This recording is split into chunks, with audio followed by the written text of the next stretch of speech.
Assalamualaikum warahmatullahi wabarakatuh. Selamat sore sahabat Waalaikumsalam BKM warahmatullahi dimanapun Anda wabarakatuh. berada. Senang sekali di hari ini kembali menemani Anda lewat Syari Senin Nasyid dan berita Islami untuk edisi siar di hari Sabtu akhir pekan gelaran ke-3 September 2022 bersama Ustaz Susilo. Assalamualaikum Ustaz. Waalaikumsalam warahmatullahi wabarakatuh. Sehat ya? Alhamdulillah walafiyah. Masya Allah. Baik, hari ini masih membahas kitab Nasaihul Ibad karangan dari Imam Ibnu Hajar Al-Asqalani. Dan untuk kali ini makalah yang ke-19 dari bab yang keempat ya. Dan biasanya makalah yang keempat ini karena poinnya banyak 44 itu penjabarannya juga cukup banyak, bisa jadi dua sesi. Ini bagian yang pertama part 1. Baik, sahabat BKM, kami juga mendapat partisipasi Anda di 0735481800 atau SMS dan WA di 08117241 Langsung saja kita dengarkan isi dari poin-poin yang ada dalam makalah yang ke-19 bersama Ustaz. Silakan Ustaz. Terima kasih Mbak Ocha. Jazallah Sayyidana Muhammad dan anna khairan jazallah Sayyidana Muhammad dan anna wa ahlu. Assalamualaikum warahmatullahi wabarakatuh. Waalaikumsalam warahmatullahi wabarakatuh. Alhamdulillahirabbil alamin wa bihi nasta'in wa ala umurid dunya waddin wassalatu wassalamu ala nabiyil karim Mustafal amin amma ba'du. Qala ta'ala fil Qur'anil karim a'udzu billahi minasyaitonir rajim qalu subhanaka la ilma lana illa ma 'allamtana innaka antal alimul hakim wa qala alaihi salatu wassalam man nasiya salata alayya nasiya tariqal jannah wa qala aidan fi haditsin akhar Allahumma faqihu fiddin wa alimu ta'wil. Kaum muslimin dan muslimat, seperti biasa pendengar Radio BKM dimanapun Anda berada, kita berjumpa on air dalam rangka tetap thalabul ilmi, yaitu mengkaji tentang kitab Nasaihul Ibad. Dan hari ini sudah masuk ke makalah yang ke-19 dari bab Ar-Rubai. Tapi seperti biasa kita akan baca Al-Fatihah satu ulang agar ilmu kita muassalah kepada mualif hadal kitab dan juga kepada musyarrih hadal kitab, dan juga untuk kita semua agar hidup kita diberkahi Allah dengan melantunkan Al-Fatihah satu ulang on air ini. Semua relung-relung hati kita, semua relung-relung yang memang ada kita di dalamnya, ruang-ruang hidup kita menjadi berkah. Ala hadi niyah as-solehah wa ala kulli niyatin solehah wa ala manawbiya salafuna solihun ajarakumullah wa ila hadrati mualifi hadal kitab musyarrih hadal kitab. Al-Fatihah. A'udzubillahi minasyaitonir rajim. Bismillahirrahmanirrahim. Alhamdulillahirabbil alamin arrahmanirrahim maliki yaumiddin. Iyyaka na'budu wa iyyaka nasta'in ihdinas siratal mustaqim siratal ladzina an'amta 'alaihim ghairil maghdubi 'alaihim waladdallin. Baik, wal maqalatut tasi'ata asyrata. Tasi'ata asyrata itu sudah mabni. Tasi'ata bukan tasi'at. Wal maqalah at-tasi'ata asyrata. Anin Nabi sallallahu alaihi wasallam, dari Nabi sallallahu alaihi wasallam, annahu qol, sesungguhnya beliau bersabda, arba'atun ay al minal khisal fil jannati khairun minal jannati.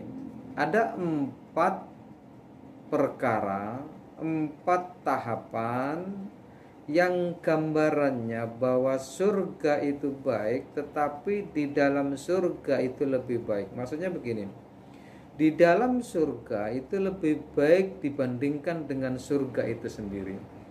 Ada kondisi di mana orang itu tidak mencari surga, bahkan surga itu tidak lebih baik dari sesuatu yang 4 itu, Mbak. Bagaimana maksudnya? Bahkan kita tahu surga itu gambarannya tidak tergambar.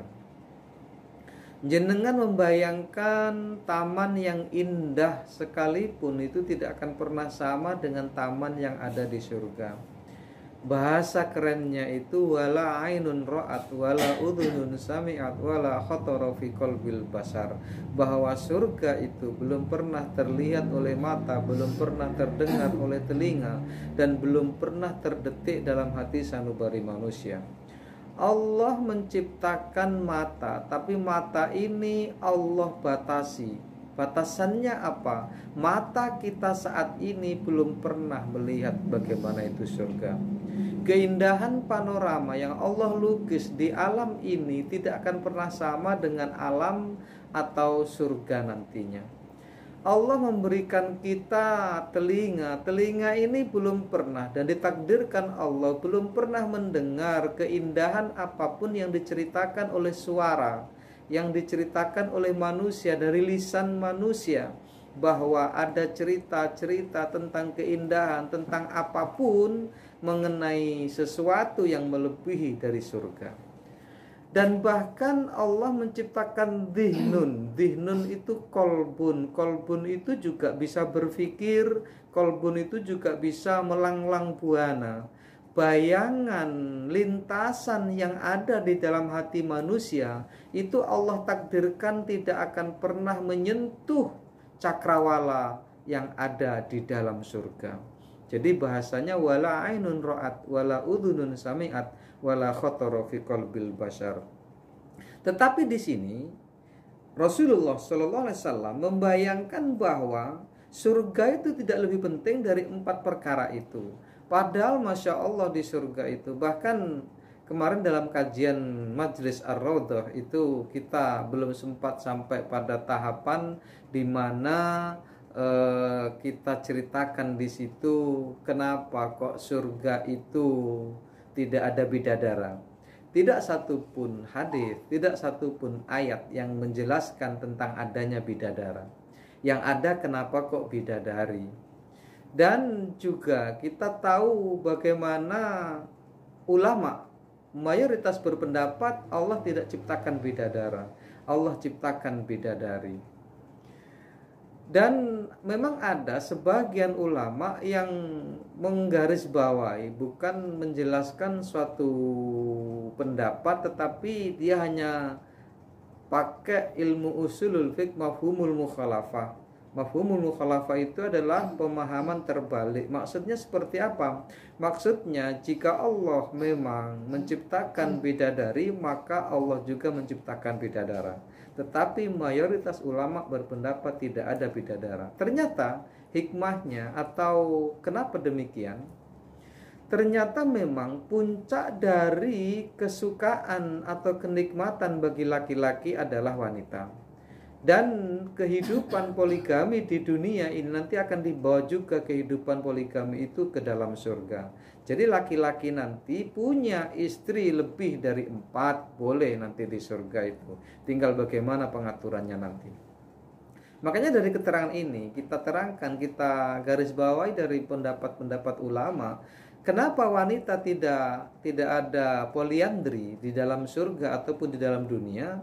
Ternyata pembawaan asal wanita itu Allah desain suka dengan namanya perhiasan. Jadi puncak dalam riwayat itu disebutkan puncak kenikmatan perempuan itu bukan pada laki-laki sebenarnya, tetapi puncak kenikmatan itu nanti dibawa dan menjadi penghuni surga itu karena perhiasan, karena ranumnya kehidupan di surga, karena indahnya panorama di surga, karena luar biasanya pelayanan di surga. Jadi perempuan-perempuan kita nanti yang masuk surga, yang dia sekarang ini menjadi penghuni dunia, itu akan menjadi putri-putri, akan menjadi ratu-ratu bagi suami-suaminya yang ada di dunia ini, yang nanti bakal mereka masuk ke dalam surga. Dan lebih banyak lagi kita akan ceritakan tentang surga, tapi kajiannya bukan itu. Yang jelas bahwa Rasulullah mengatakan surga itu tidak penting. Lebih penting adalah 4 perkara itu. Yang pertama, al-khuludu fil jannati khairun minal jannah.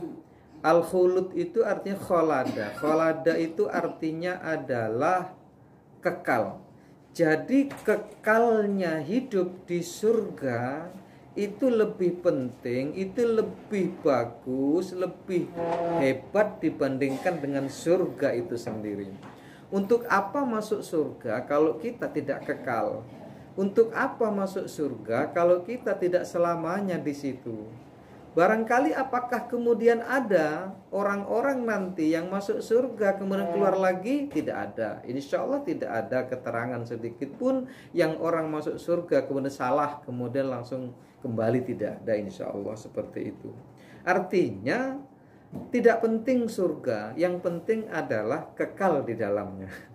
Kekal di dalamnya, menikmati fasilitas surga yang konon dalam banyak keterangan, termasuk di kitab Hadil Arwah ila Biladil Afroh karya Ibnu Qayyim Al-Jauziyah, itu menjelaskan bahwa di sana tidak ada lagi iri dan dengki, tidak ada lagi orang curiga, tidak ada lagi kotoran, tidak ada lagi negatifnya di surga itu. Semuanya baik. Tidak ada orang buang air kecil, tidak ada orang kentut, tidak ada orang buang air besar, tidak ada. Yang ada hanya bersendawa saja. Dan sendawanya orang itu hanya melepaskan kekenyangan saja. Dan ketika itu sendawanya baunya kayak minyak misk, saking wanginya. Seperti itu kehidupan dunia. Orang yang punya istri, yang punya suami, dia tidak menstruasi, begitu dipakai kembali dia menjadi seperti gadis kembali, dan begitu gambaran surga. Bagaimana kemudian kita makan, berkumpul dengan keluarga, makan bersama, berdialog, bahkan kita pernah ingat dulu hidup di dunia seperti itu. Beda dengan saat ini kita hidup di dunia, kita tidak ingat kehidupan sebelumnya. Bahkan kita pernah hidup di zaman ajali dalam kajian-kajian sufi. Zaman ajali itu adalah zaman di mana orang masih entah di mana, masih menempel di makanan, masih menempel di zat-zat yang ada di dalam kandungan makanan dan lain sebagainya. Tetapi yakin ketika itu kita sudah hidup. Dan kita hidup di janin. Waktu itu di perut ibu kita nggak sadar. Tapi nanti saat kita di alam barzah, saat kita di surga ataupun di neraka, nanti kita akan bisa mengingat kehidupan di dunia ini. Pendengar DBKM dimanapun Anda berada. Lalu kemudian yang kedua, wa khidmatul malaikati fil jannati khairun minal jannah. Yang kedua adalah pelayanan malaikat itu lebih diutamakan, lebih dipilih, lebih bagus dibandingkan dengan surga itu sendiri. Kenapa kok justru kalimatnya saat malaikat memberikan kita pelayanan? Karena dengan kita dilayani oleh malaikat itu akan menjadi naiklah derajat kita.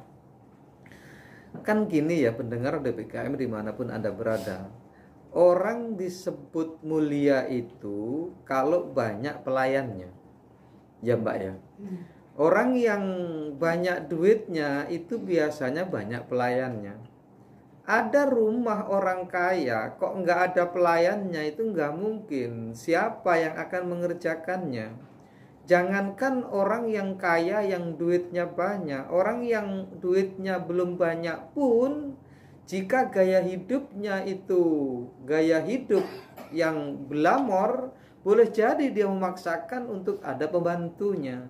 Atau karena sibuknya, sebenarnya uangnya belum banyak, tapi karena sibuk, dia akan mengambil seorang pembantu untuk menyelesaikan pekerjaan rumah tangga dan kantornya.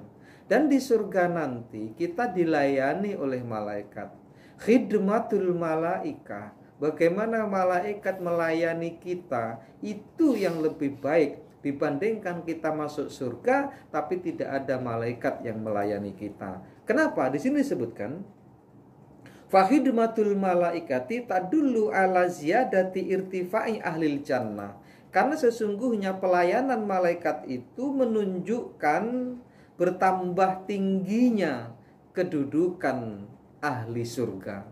Jadi penghuni surga itu merasa nanti di hatinya, saya dimuliakan. Kenapa dimuliakan? Bayangkan kalau di dunia yang melayani kita hanya manusia.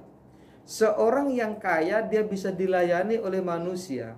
mungkin dia sebagai public figure, mungkin dia sebagai pejabat politik atau pejabat negara atau pejabat instansi, itu ada bawahannya.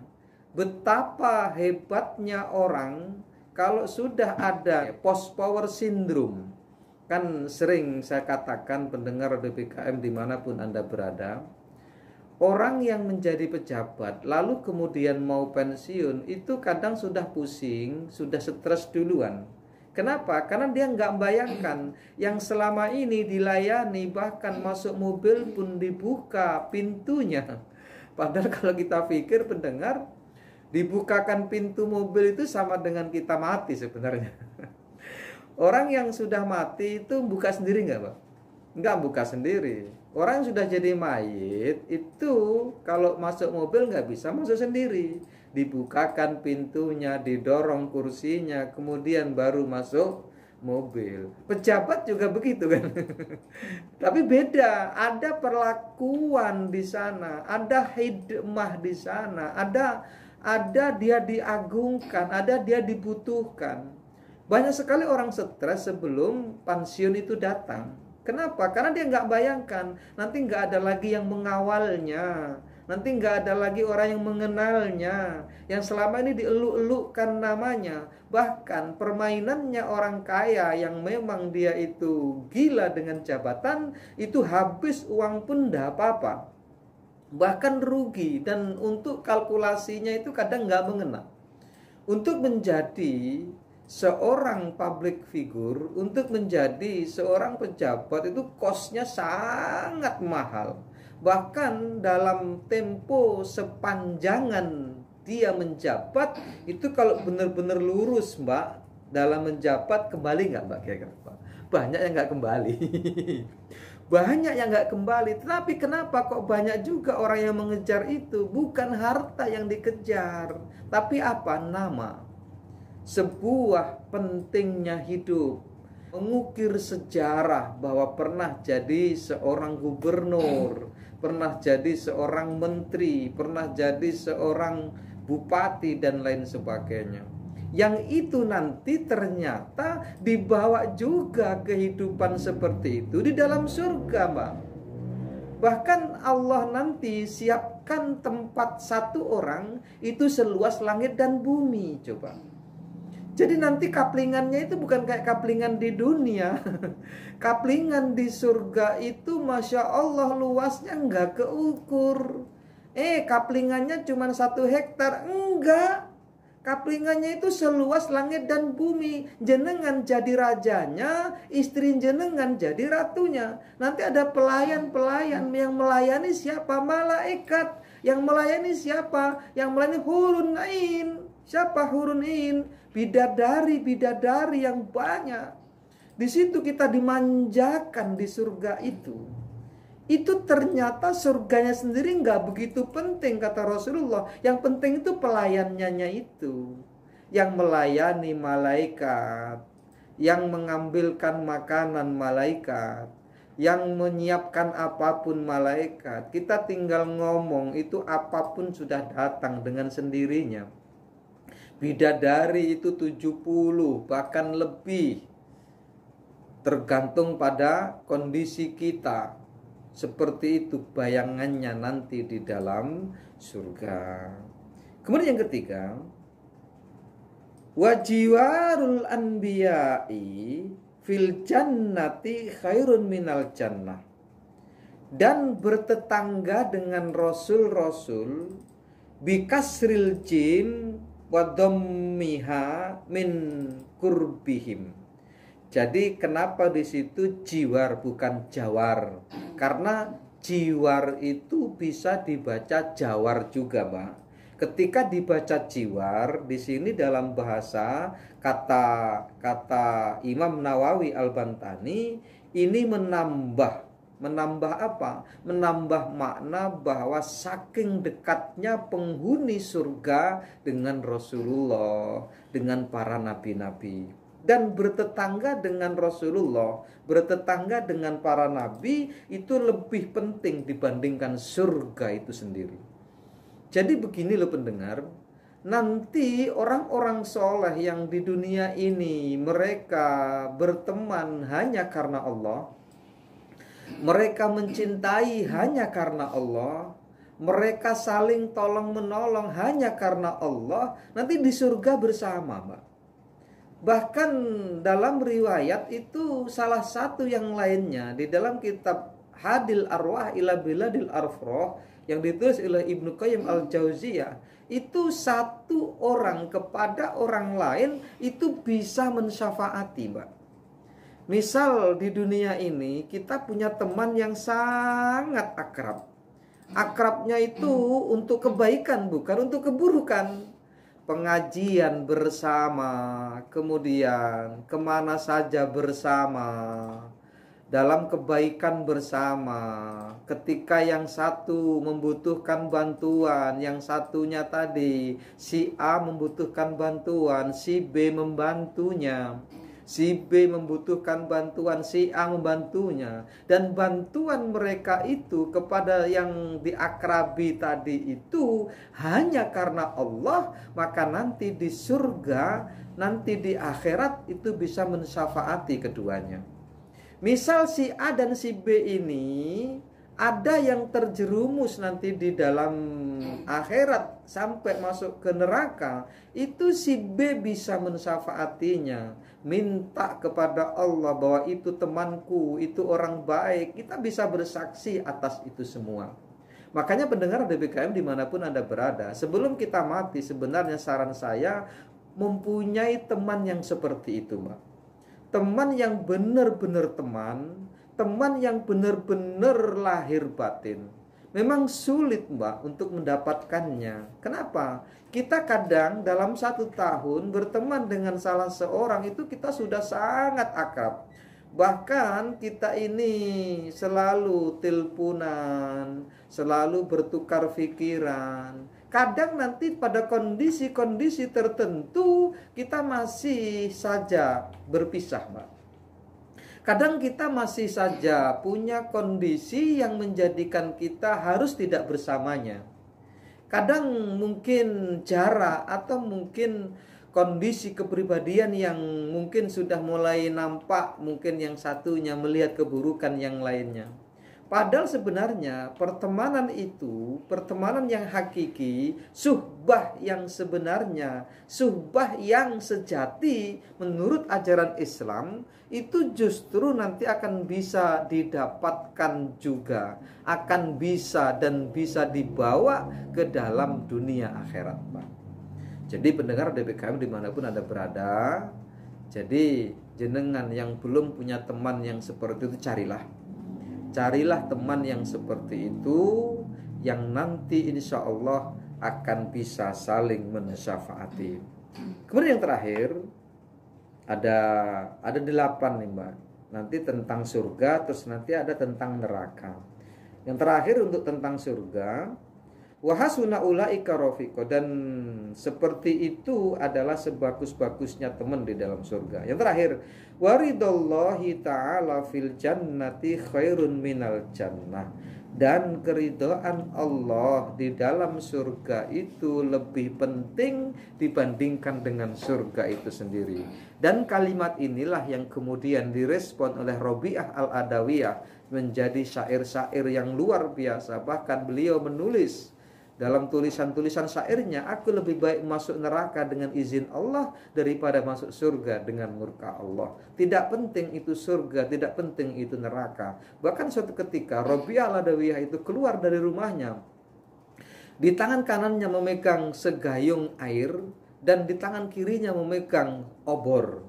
Dia berlari sekencang-kencangnya dari rumah. Lalu kemudian murid-muridnya, pengikut-pengikutnya menanyakan kepada beliau, "Hai Robiah, kemana engkau akan pergi? Apa yang engkau bawa?" Lalu Robiah kemudian dengan senandungnya yang indah, beliau mengatakan, "Aku akan bakar surga dengan api ini dan aku akan siram neraka dengan air ini." Jadi gambarannya apa sebenarnya? Robiah ingin mengajari pengikutnya, ingin mengajari kita yang hidup setelah beliau bahwa surga dan neraka itu tidak penting. Yang penting adalah ridhonya Allah. Yang penting adalah bisa melihat wajah Allah setiap hari yang menjadi mutlak dan ketinggian kenikmatan di dalam surga. Jadi nanti pendengar Radio BKM dimanapun Anda berada, itu ada waktu-waktu yang kita bisa melihat wajah Allah. Dan kenikmatan apapun yang ada dalam surga itu akan ternafikan saat kita melihat wajah Allah. Wajah Allah seperti apa? Enggak bisa dibayangkan. Wala ainun ra'at, wala udhunun sami'at, wala khatara fi qalbil bashar. Bahwa surga nanti adalah nikmat yang paling tinggi, adalah melihat wajah Allah. Dan melihat wajah Allah itu sebenarnya dinaungi atau masuk dalam ruangan ridho Allah. Kalau sudah diridhoi, insya Allah semua akan menjadi baik, menjadi penghuni surga yang sesungguhnya. Atau apakah kemudian ada pertanyaan, kalau begitu Pak Ustadz, ada ya penghuni surga yang sesungguhnya? Ada keterangan, nanti pendengar DPKM dimanapun Anda berada, tidak semua penghuni surga itu bisa setiap hari melihat wajah Allah.